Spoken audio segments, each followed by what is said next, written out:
सर्वसामान्यांचा निर्भीड आवाज, लोकशाही महाराष्ट्र न्यूज. टिळक कुटुंबाला काय झालंय? कोणीतरी मिंदे गटात गेलंय, यांना लाज वाटली पाहिजे.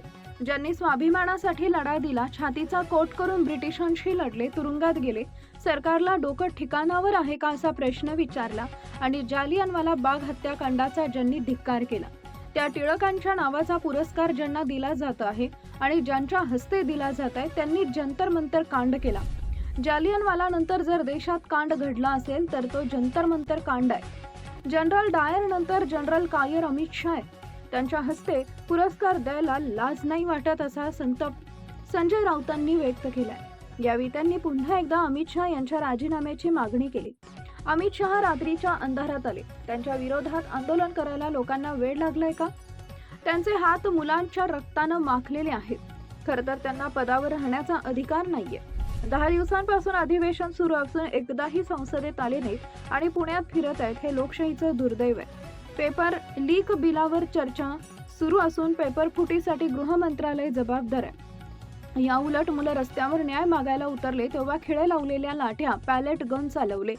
जेव्हा या विषयावर चर्चा सुरू झाली तेव्हा संसदेतून पळून गेले. हे नैतिक अधपतन आहे आणि डरपोकपणाचा कळस आहे अशी टीका संजय राऊतांनी केली आहे. भाजपाचे पुण्यातील लोक त्यांचं काय संरक्षण करणार? भविष्यात तुम्हाला संरक्षणाची गरज आहे म्हणून तर तुम्ही अमित शहा पळत आहात असंही ते म्हणाले. वंदे मातरम विधेयकावरील चर्चेला अनुपस्थित राहण्यावरूनही त्यांनी मोदी अमित शहा यांच्यावर टीका केली. त्यांनी राजीनामा द्यावा अशी मागणीही त्यांनी केली. ते नेमके असतात कुठे? हे काय कांड करत असतात असा प्रश्नही विचारला. भाजपाचे कार्यकर्ते म्हणतात अमित शहांच्या विरोधात आंदोलन करणाऱ्यांना उत्तर देणार. तुमच्यात हिंसा करण्याचा दम आहेत का तुमच्यात? तुमचे पंतप्रधान रात्री 12 वाजता व्हिडिओ टाकतात, दिवसा बोलायला घाबरतात आणि आमच्याशी हिंसेवर बोलतात. या मुलांनी तुम्हाला गुडघ्यावर आणलं. तुम्ही क्रांतीच्या आड येऊ नका. 2029च्या आत मोदी शहा देशाच्या सत्तेवर नसतील. 2029 ही उजाडणार नाही यांचा बाजार उठला असेल. गृह खात्याचा लिलाव झाला असेल असा दावाही त्यांनी केला. पुण्यात मोठी आर्मी आणली असल्याचं समजत आहे. कशाला आणि कोणाला घाबरत आहात? मुळात तुम्ही गुंड आहात. एकतर गुंडासारखे वागा किंवा गृहमंत्र्यांसारखे वागा. जनतेशी संवाद साधा असं त्यांनी सांगितलंय.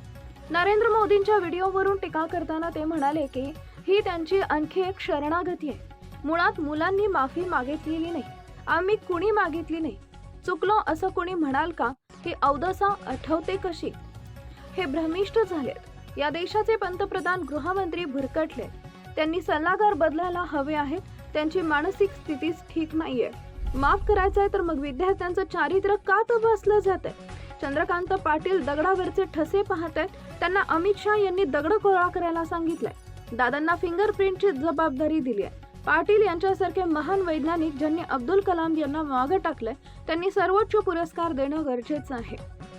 तुम्ही याआधी घाणेरडी भाषा वापरली तेव्हा काय झालं? मानसोपचार तज्ञांची गरज आहे. कोणाला तरी जर्सी गाय 50 कोटींची गर्लफ्रेंड म्हणाला होता. त्यामुळे तुम्ही दुसऱ्यांची आई बहीण काढली होती हे विसरत आहात. जिथं भावनांचा उद्रेक होतो कुणी आईवर गेलं नाही. हा देश जसा चालवत आहात त्याला झुंडशाही म्हणतात. याच मुलांच्या मदतीनं 2014 साली सत्तेवर आला होता हे विसरू नका. कुणी तुम्हाला शिव्या घातला नाही. राजकर्त्याला लायकीप्रमाणे राहावं लागतं. आमचा पक्ष फोडला तेव्हा काही वाटलं नाही. महाराष्ट्रातील जनता रोज शिव्या घालतीये असं त्यांनी सुनावलंय. लाईक करा, शेअर करा, सबस्क्राईब करा आणि बेल आयकॉन प्रेस करा.